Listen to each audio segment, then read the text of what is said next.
What's up, guys? This is another episode of Law and Disorder. Restarting.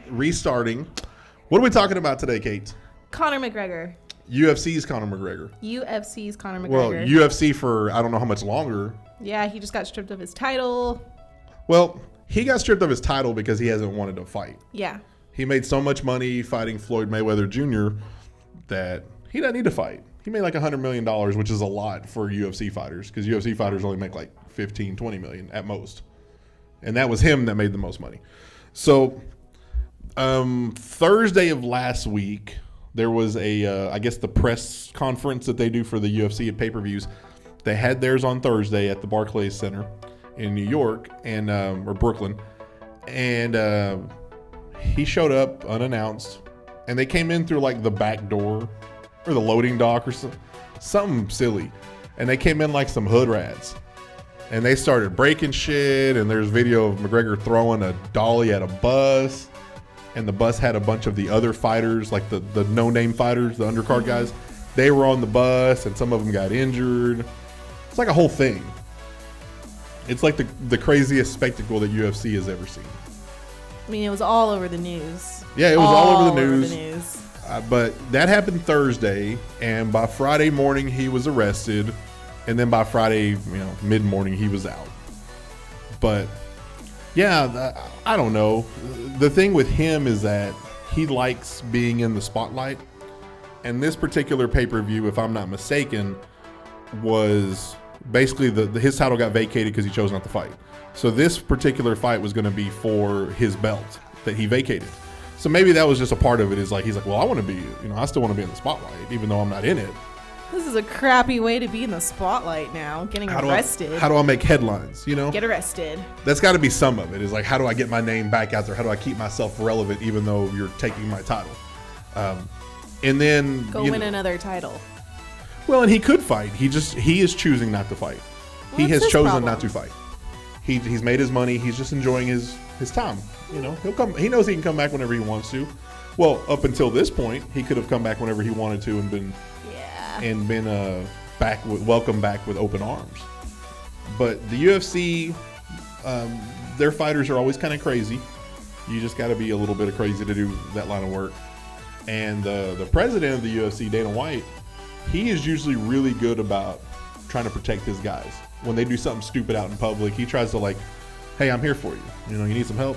And he said straight up on Friday morning, he goes, he's on his own. I do not want to help him in any way, shape, or form. What he did is a disgrace and blah, blah, blah, blah, blah. Straight up stupid. Like, I'm not here to help you. Sorry. Yeah. So the one person that's supposed to look out for you does not want to look out for you right now because you're messing with their money. Guys got injured that were supposed to be on the undercard. They had to rearrange the undercard. I think they had to actually bring in some people for the undercard. Like they screwed up some shit because of him. The guy that's not even fighting. I mean, obviously he makes some money still because of his name's attached to the UFC, but still. Yeah. They're not very happy with him right now. I wouldn't be either. He's just. I wouldn't know what to do. Like, what do I do now? And how do you handle? Yeah, and then how do you handle this? How do you handle somebody like that, and especially in that line of work? He's your biggest draw. He's going to bring you. If he comes back, he's still going to bring you millions of viewers, millions of casual viewers that don't know anything about the UFC just because they know him. So how do you handle that when somebody that has that much power in their place of employment, like he does that to you, he slaps you in the face. But if he wants to come back in 6 months and the fans want him, what are you supposed to say? No. Sorry, no. Doing it on principle. Man, this is where PR is so important for celebrities. Because when you screw up, they gotta fix it. Yeah, but how do you spin that? There's no. I mean, I know time will kind of heal things. You don't focus on what he did. You focus on the regret after, he learned his lesson. He feels bad. He's sorry. He's learned. He's grown as a person. All that bullshit that the PR guy tells you to say. Yeah, you focus on that. You don't focus on the problem. You focus on the solution. So you do like the Johnny Manziel thing. Because Johnny Manziel has been making his, he threw his first touchdown in like 2 years in some bullshit game on Saturday.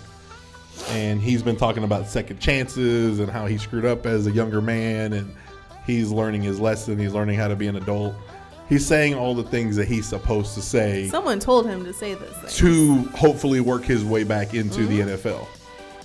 And at the same time, same thing, a guy like that is screwed up, and if you let him back in and then he regresses and screws up again, then what? What's the saying? Fool me once, shame on me. Fool me once, shame on you. Fool me twice, shame on me. Okay. So what happens if you fool me 3 times? We're a fucking idiot for letting you back in anyways. Like, I'm mentally impaired. Don't take advantage of me. Yeah, we're mentally impaired because we gave you another chance. That's kind of like the whole, was it like the abusive relationship guy? Or the guy that cheats on his girlfriend all the time?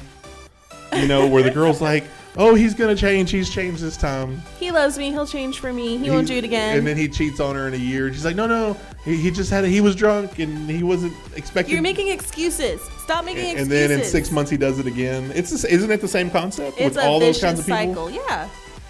So it's like you're damned because you gave him a chance, but then you're also damned because you didn't. It's like some people are like, well, you should have given him a chance. He said he was sorry. Yeah, but then he did it again. Yeah. So he's not really sorry. Nope. He just said he was sorry. He said he was sorry. He didn't mean it. And Conor McGregor, he's going to say he's sorry to the UFC. He doesn't mean it. And then when you're not looking, he's going to go cheat on you with another girl. Mm-hmm. And come back and say, baby, I was drunk. I didn't know. I didn't know what I was doing. I wasn't in the right mind. I was mentally impaired. You are mentally impaired. You're Girl, in a cage. I love you. You're in a cage and you fight other men. You beat the shit out of each other. I'm sure he's had enough hits to the head to lose some brain cells. Those don't grow back. Once those are gone, they're gone. Really? You don't grow back brain cells. Really? I thought Once you lose brain cells, they're gone. I thought they grew back to an extent. No. Oh. That's why when people have like serious brain injuries, They're not they don't get better. They're paralyzed. They're stuck. Whatever. They're mentally impaired forever. Well, I knew that, but I thought there was I thought when you impaired them, you could. I thought as long as you didn't kill the brain cell, it could come back. It could rejuvenate or something. No. All I know is if it's gone, lost, dead, it's not coming back to life. What's it called? Mitosis, where you regenerate cells. There's no mitosis for your brain cells. Oh. Damn. Now I find that out. Right. What the hell I've been doing with my life all these years. So it's too late for me to stop doing drugs and drinking, so I just need to keep going forward because they're not coming back anyways. Nope. Now I need to spend the rest of my days just wondering what I could have had.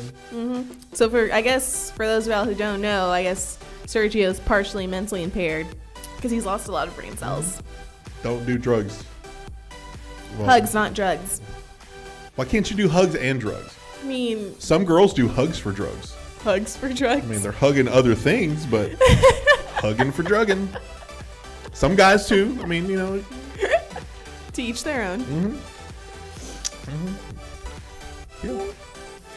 I don't know, but I don't know, man. That whole UFC thing is interesting.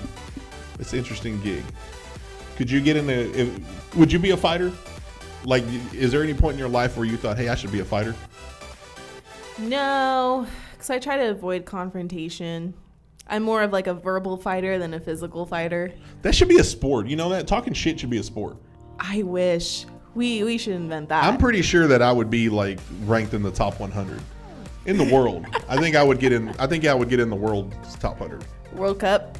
I think I would get in the Cup. World Cup of the World Cup of roasting. I think, you know what? We should start that. That's a really good idea. We should do a pound for that. They can create, and as we could be the official judges, and we would critique on what, like, vocabulary. Diversify your vocabulary. Don't say, Yeah, you can't one call word. You can't call him a hoe 10 million times. Come on, like, mix it up. The length of the insult. Let's see, how much, space in between. Like, if you're insulting somebody, then you pause and then go, what am I going to say? Then you say something else. It's got to be flowing. Like, rap. You gotta have good flow. Yeah, it's got to be rap.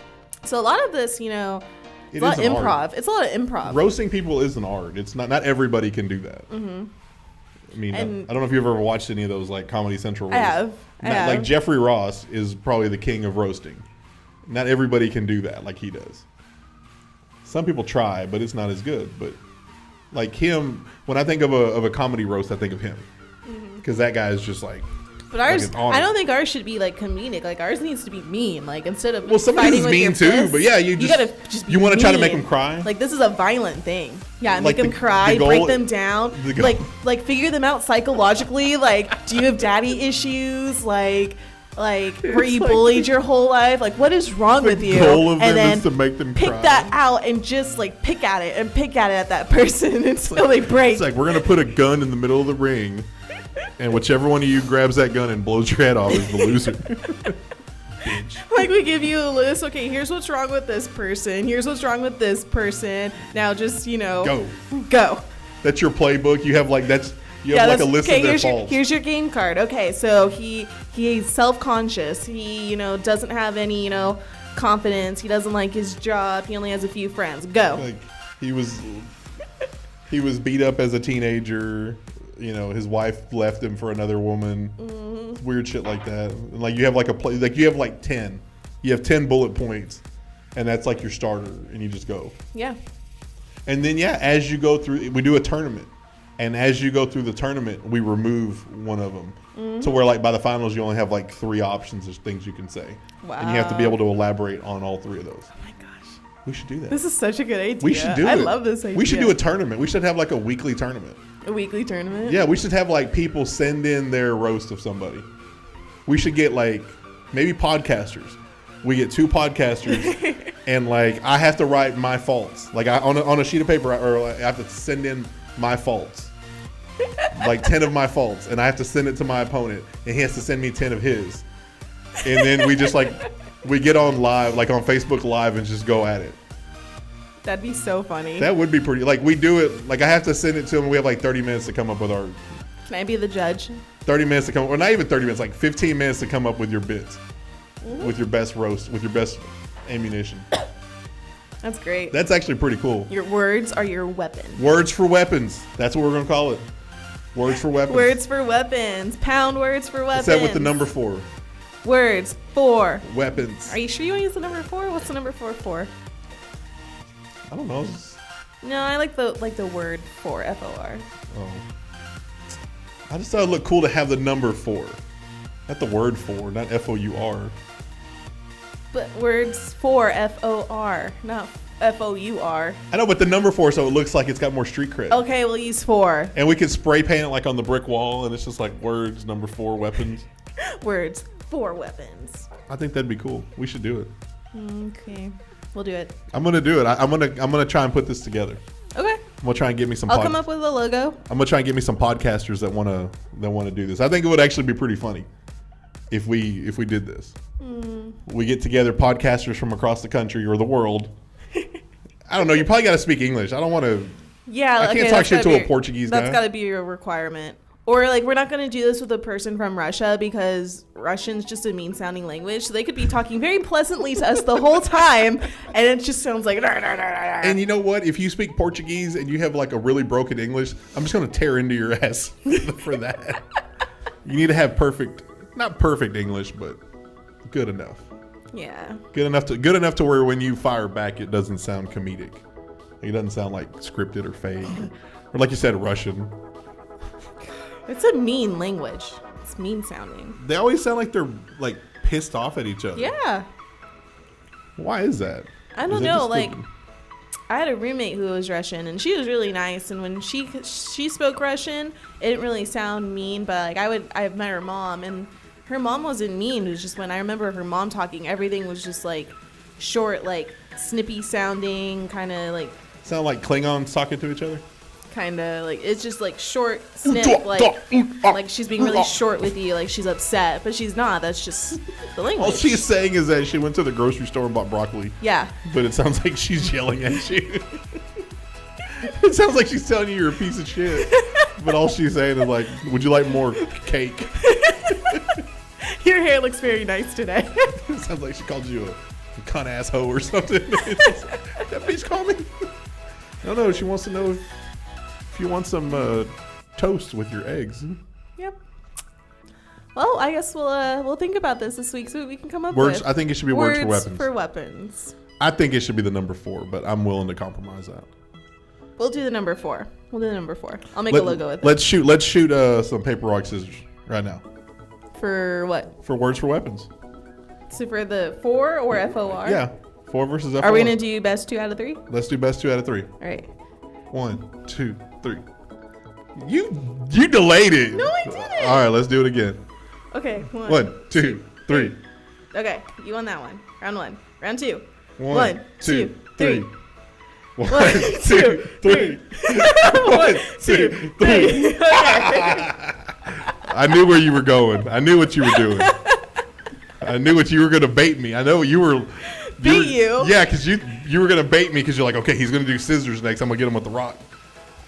That's what you thought I was going to do. I didn't know what you were doing. I was just like, I just always do rock most of the time. Oh. I don't like scissors, so I just do rock and paper most of the time. Mm-hmm. So words number 4, weapons.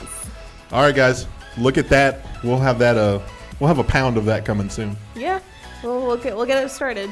So until next time, I am Sergio. I'm Kate. We are Law and Disorder. Bye, guys. Later.